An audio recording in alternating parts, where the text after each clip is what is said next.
You're listening to the Women in Medicine Badass Radio Show with Dr. Sharon Grossman, episode number 12.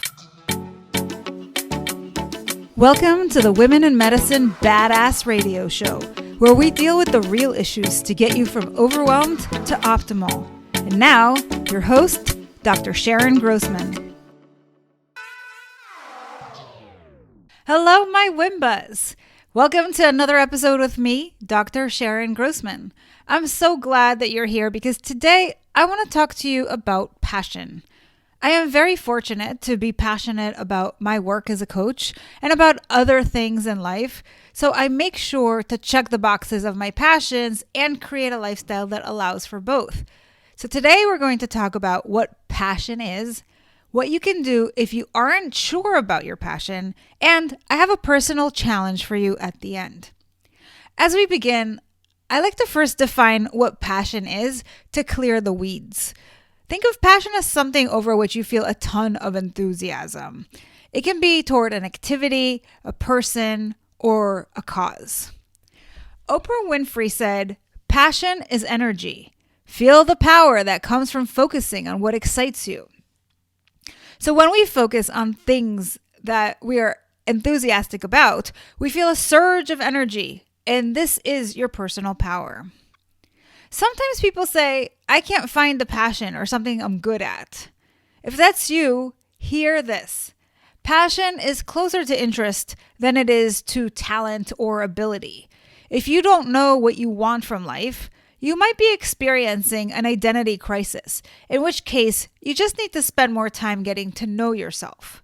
Perhaps it's your inner critic that gets in the way, always telling you you can't possibly pursue something because you're no good at it, or that you don't deserve to feel happy, and therefore keeps you from pursuing an area that you really are passionate about.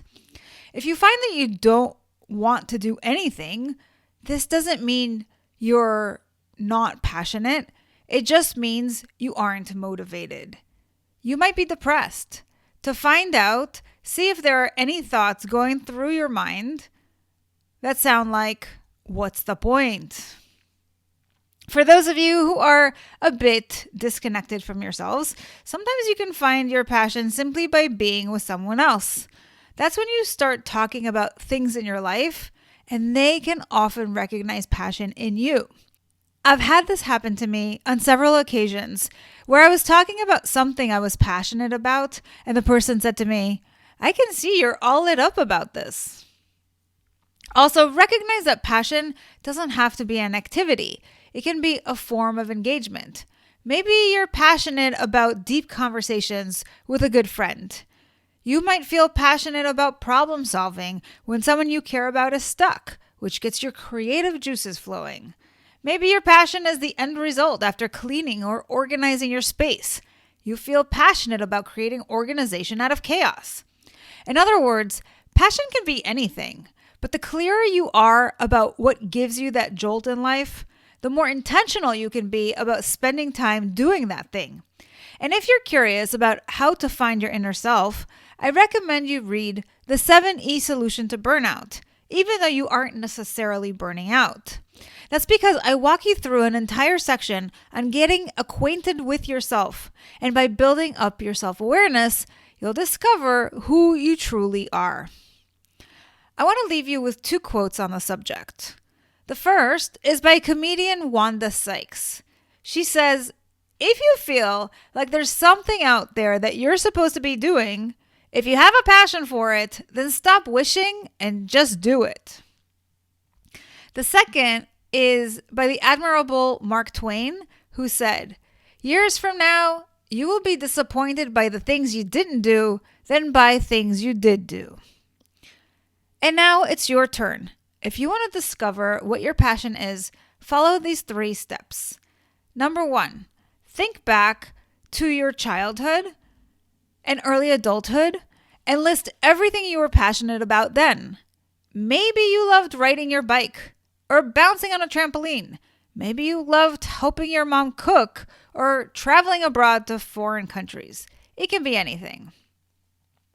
Number 2, take a look at your list and see how you can combine your passions.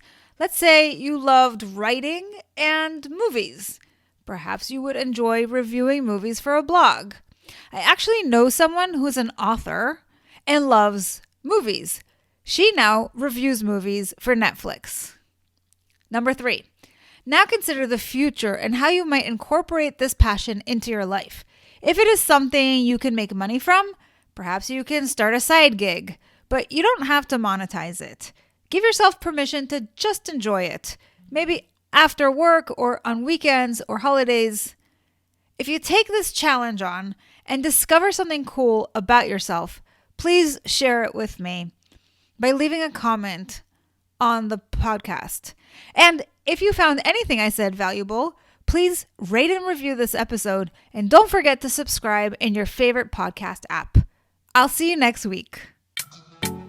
Thanks for listening to the Women in Medicine Badass Radio Show. If you loved what you heard, join my Tribe to Thrive. It's a free community where you'll receive daily tips and weekly trainings to optimize your life. Go to drsharongrossman.com to sign up. I'll see you on the inside.